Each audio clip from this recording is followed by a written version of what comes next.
Future సిటీలో land కొనాలని ఆలోచిస్తున్నారా? అయితే వెంటనే మాకు కాల్ చేసి పూర్తి వివరాలు తెలుసుకోండి. నమస్తే రమగారు. నమస్తే జయ.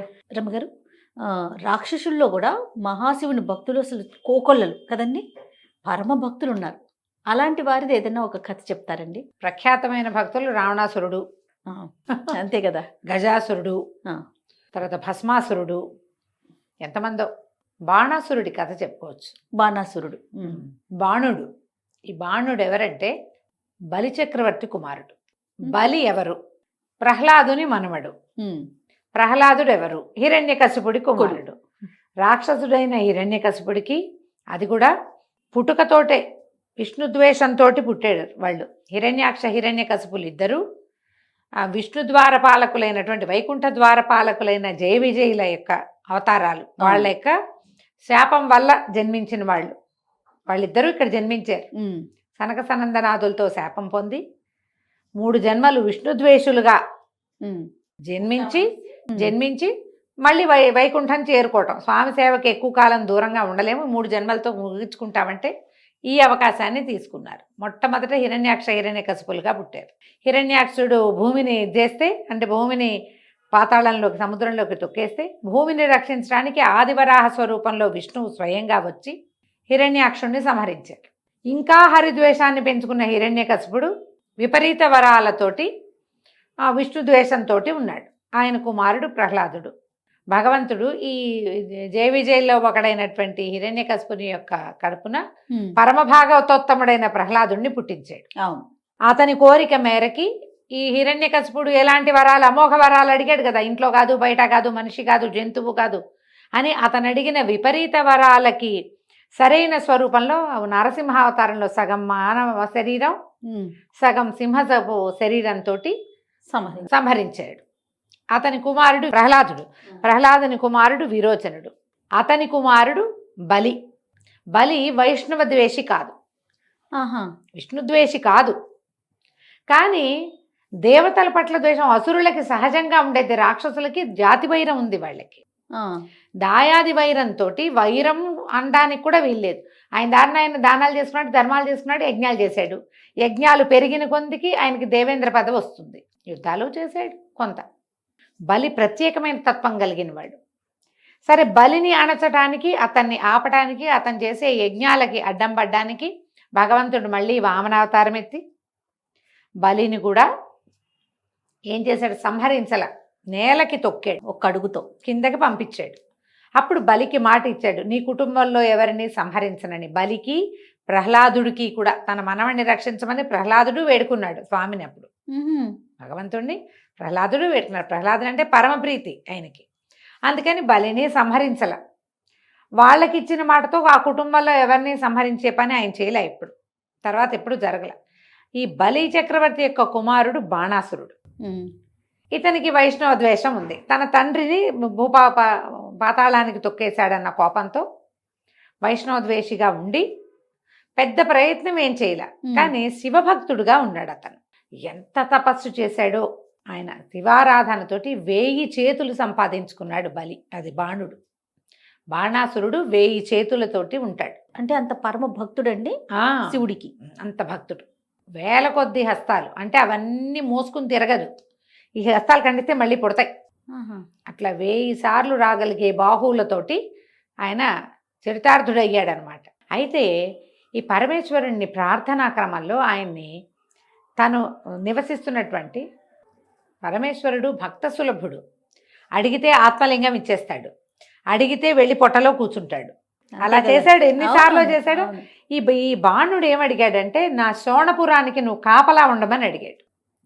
తన నగరానికి కావలి కాయమని పరమేశ్వరుని ఒప్పించుకున్నాడు. ఆయన తన గణాలతో వచ్చి శోణపురానికి కాపలా కాశాడు. శివుడు అక్కడ ఉండేవాడు ఆయన.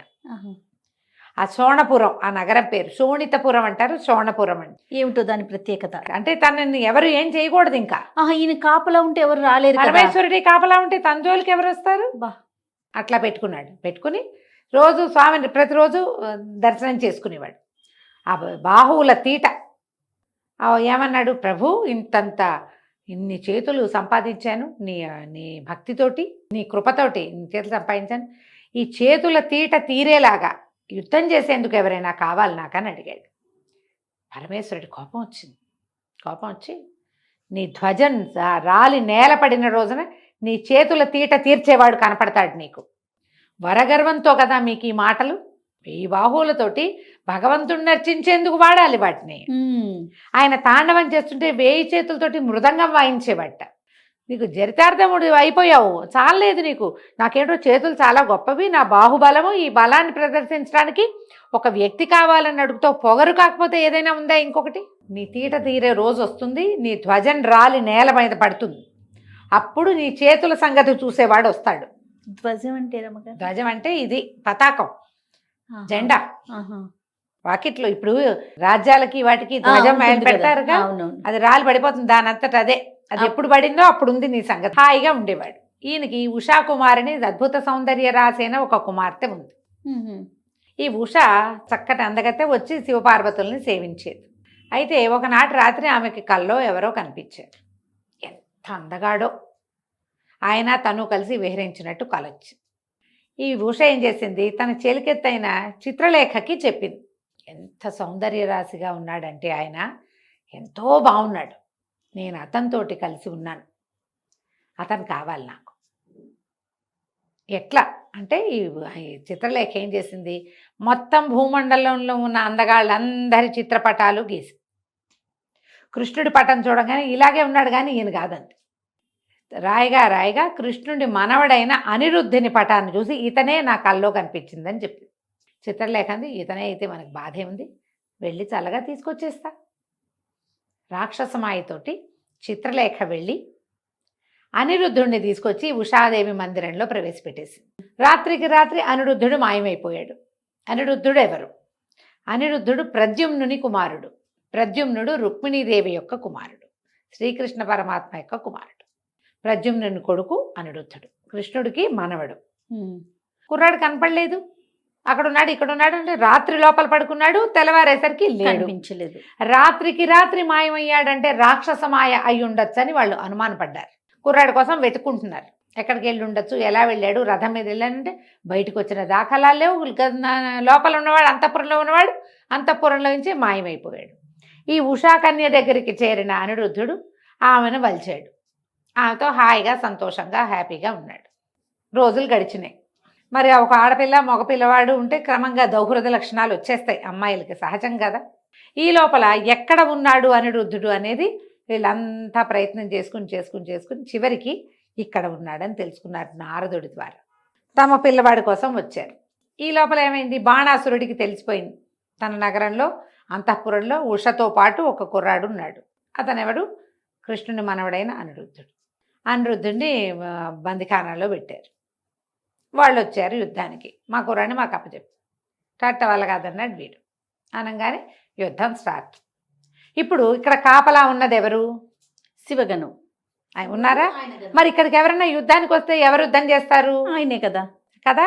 ఇక శివుడు ఆయన నందినెక్కి మహావృషభాన్నెక్కి ఆయన గణాలని ఎంతమంది ఉన్నారు? నంది, భృంగి, శృంగి, రిటి, వీళ్ళు కాకుండా కార్తికేయుడు ఆయన ఉన్నాడు మయూరధ్వజంతో, మయూరం మీద ఎక్కి. అక్కడ ఉన్న గుంపంతా యుద్ధం చేస్తారా? అందరూ యాదవులు, కృష్ణుడు పరమాత్మతో వచ్చినటువంటి వాళ్ళు, ఆయన కుమారులు ప్రద్యుమ్నుడు, సాంబుడు, సాత్యకి తమ్ముడు, సమస్తమైన వాళ్ళు యుద్ధం చేశారు. వాళ్ళు వేరే లెవెల్లో యుద్ధం చేసుకున్నారు బ్రహ్మాండంగా. ఈ యుద్ధంలో ఎప్పుడైతే ఈ ప్రద్యుమ్నుడు ఈ అనిరుద్ధుడు వీళ్ళ దగ్గరికి చేరాడో, అనిరుద్ధుడిని బందిఖానాలో పెట్టిన రోజునే ధ్వజం విరిగి పడింది. ఇక కావలసిన వాడు రానే వస్తున్నాడని తెలుసుకున్నాడు. అది ఇప్పుడు వీళ్ళల్లో తనతో యుద్ధం చేసి తన చేతుల తీట తీర్చేది ఎవరా అనుకున్నాడు. ఈయనయ్యాడు. అయితే కృష్ణుడు పరమేశ్వరుడు ఇద్దరు యుద్ధానికి పూనుకున్నారు. మరి అక్కడ జరుగుతోంది అది. ఆయన కాపలా ఉన్నాడు, ఇక తప్పదు. యుద్ధం చేయక ఆయన పరమేశ్వరుడికి తప్పదు. ఆయన బాణాలు ఆయన వేశాడు, ఈయన బాణాలు ఈయన వేశాడు. పరమేశ్వరుడు పాశుపతాస్త్రం వేసి కృష్ణుడు నారాయణాస్త్రం వేశాడు. అయితే ఏమైందట, శైవ జ్వరం అని ఒక జ్వరం, శైవ జ్వరాన్ని ప్రయోగించారు శివుడు. వాళ్ళు వచ్చి కృష్ణుడి మీద పడితే ఆయన వైష్ణవ జ్వరాన్ని పంపించాడు. పంపిస్తే కృష్ణుడు శివుడు ఇద్దరు ఎవరి దారిన వాళ్ళే ఉన్నారు. ఆ జ్వరము ఈ జ్వరము కొట్టుకుని శైవ జ్వరాన్ని వైష్ణవ జ్వరం అణిచేసింది. ఆ యుద్ధంలో అలా జరిగింది. జరిగేసరికల్లా ఏమైంది, ఇప్పుడు పరమేశ్వరుడు దిగుతాడు, ఇప్పుడు డైరెక్ట్ యుద్ధం మళ్ళీ వస్తుంది. అప్పుడు జృంభనాస్త్రం అని ఒక అస్త్రం ఆవలింతలు తెప్పిస్తుంది, నిద్ర ఒక రకమైన పరవశం కలుగుతుంది, కునుకొస్తుంది అనమాట. ఆ అస్త్రాన్ని ప్రయోగించాడు కృష్ణుడు.